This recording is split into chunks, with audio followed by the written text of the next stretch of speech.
Sir congratulation पहले तो, आपकी मूवी आ रही है और कितने एक्साइटेड है मूवी रिलीज़ होने के लिए? इतनी सारी चर्चा हो रही है इस मूवी को लेके, कितने एक्साइटेड है मूवी रिलीज़ के लिए? देखिए, हर आदमी एक्साइटेड होता है जब मूवी आती है, और थोड़ी नर्वसनेस भी होती है कि लोग किस तरीके से लेंगे अपने फिल्म को, तो वही सेम इमोशन हमारे अंदर भी है। मैम आप क्या कहते हैं? देखो, मूवी जितनी भी चर्चा में रहे, जब तक लोग सिनेमा हॉल में नहीं आएंगे और फिल्म देखेंगे नहीं, कुछ मतलब नहीं बनता।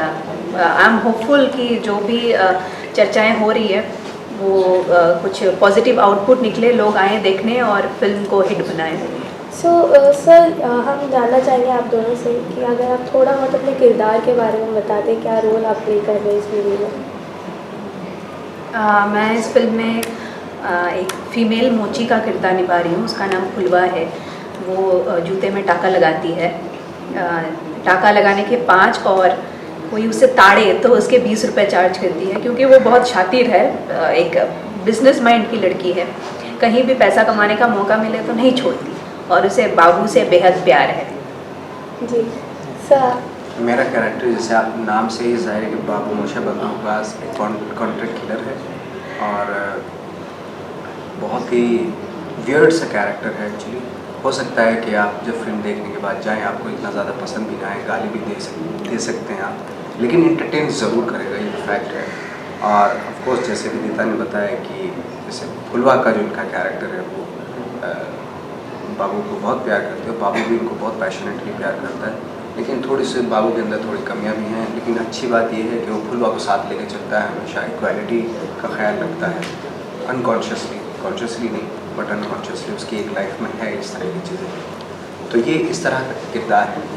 सर क्या होमवर्क किया आपने इस कैरेक्टर को अचीव करने के लिए? क्योंकि आपने एक इंटरव्यू में बोला था कि जिस तरह से एक स्टाइल होता है, मैंने हॉलीवुड एक्टर्स को देखा है, चाहे वो मार्लन ब्रैंडो हो या कोई भी हो, तो वो वैसा ही स्टाइल इस कैरेक्टर के अंदर भी है। आपने वो नहीं, मुझे ऐसा लगता है कि जो कैरेक्टर होते हैं वो खुद बताते हैं आपको कि आप उनके उस तरीके से तैयार कीजिए। हर कैरेक्टर के साथ आप सेम प्रोसेस से प्रिपेयर नहीं करते। लाइक बहुत सारे एग्जांपल हैं, जैसे for example like Raman Raghav किया था तो मैं उसके लिए अलूफ हो गया था, बिल्कुल अलोन एक जगह पे चला गया था, क्योंकि वो उसकी साइकी ऐसी थी वो उस कैरेक्टर की। ये कैरेक्टर है ये कि एक बहुत ही लाइक कनेक्ट करने वाला एक कैरेक्टर है, जो आम लोगों से बहुत कनेक्ट करता है, लेकिन उसका प्रोफेशन बिल्कुल अलग है। तो इस तरह के कैरेक्टर हम लोगों ने अपनी लाइफ में भी, इससे मिलते जुलते लोग इस अपनी लाइफ में भी देखे हैं मैंने। तो इतना ज़्यादा मतलब उसकी प्रिपरेशन के लिए इतना ज़्यादा नहीं था, बस ज़्यादा ये था कि स्पॉन्टेनियसली ऑन द सेट क्या कुछ एड ऑन किया जा सकता है, फ्लेवर क्या फ्लेवर लोकल फ्लेवर आ सकता है, उसमें वो उस पर ज़्यादा फोकस किया था। मुझे एक्चुअली इस फिल्म में प्रिपरेशन करने का मौका ही नहीं मिला। मैं रातों रात किसी को रिप्लेस कर रही थी, चित्रांगदा सिंह को रिप्लेस कर रही थी। तो मैं बहुत टेंस थी, क्योंकि एक तो फिल्म बहुत हटके है, मेरा कैरेक्टर बहुत बोल्ड है, और ऊपर से मैं बंगाली हूँ, ये कैरेक्टर यूपी की है, यूपी वाली डायलेक्ट बोलती है, सिंग साउंड फिल्म है, डबिंग नहीं होगी, बाद में करेक्शन का कोई स्कोप ही नहीं है, मैं कैसे करूँ? तो सबसे पहले जो मेरे दिमाग में आया, मैंने फिल्म के राइटर को कांटेक्ट किया। वो मुझे 2 घंटे दिए, मैंने उनसे सारे डायलॉग्स पढ़वा लिए, रिकॉर्ड कर लिए, और सेट पे मैं नवाज़ जी को फॉलो करती थी, और उत्तर प्रदेश के कई बहुत अच्छे लोकल एक्टर्स थे, उनके भी मैं डायलेक्ट फॉलो करती थी। कोशिश किया अपने तरफ से डायलॉग ना ऐड करने की, जितना कम बोले और जितना एक्टिविटी से किया जाए, तो फाइनली हो गया। आपने बोल्ड है ये तो वो दिख ही रहा है, एंड प्लस CBFC ने काफ़ी ज़्यादा कंट्रोवर्सी भी क्रिएट की थी बीच में, तो अब क्या है मामला, थोड़ा सा बताइए।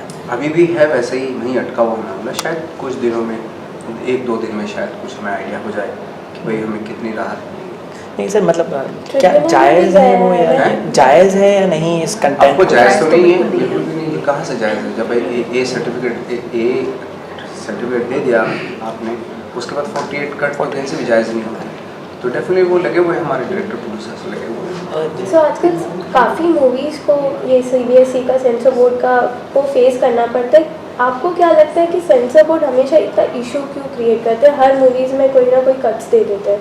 वो शायद ये चाहते हैं कि भाई स्क्रिप्ट वो लिखें, और जैसे वो स्क्रिप्ट लिखें उसको हम लोग शूट करें। सो आपका नवाज सर के साथ काम करके कैसा एक्सपीरियंस रहा और क्या क्या आपने सीखा है सर से? इतने उनके साथ काम करके मुझे बहुत ही अच्छा लगा।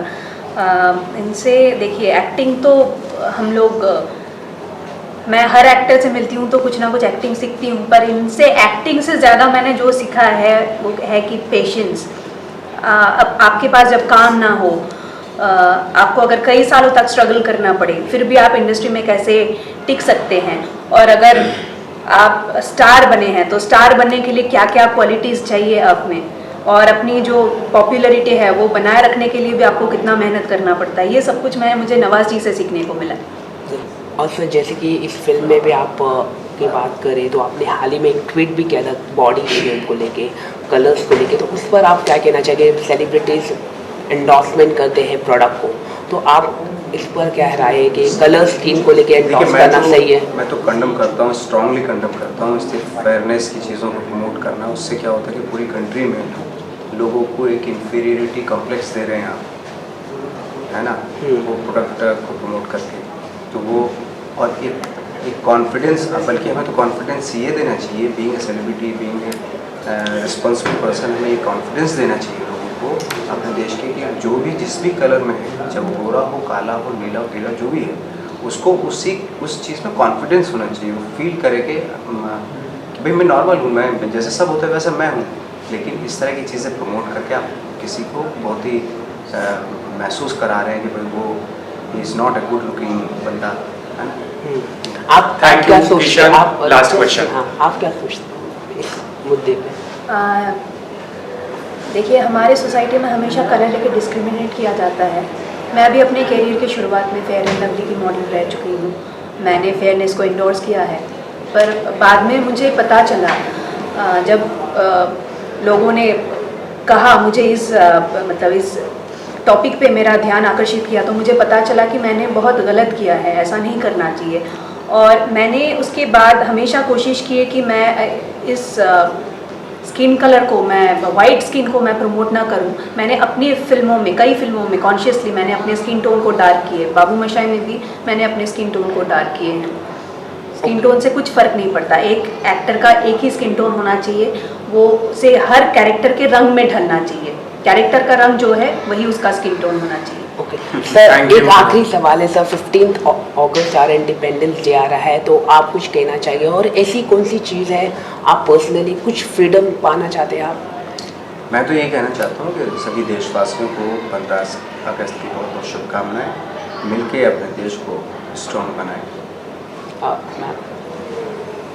15 अगस्त आ रही है, हमने ये जो स्वाधीनता है बहुत संघर्ष के साथ हासिल किया है, हमें ये हमेशा बचाए रखना चाहिए और हमें हमेशा अपने हक के लिए लड़ना चाहिए। बस यही। Thank you. Thank you so much. Thank you.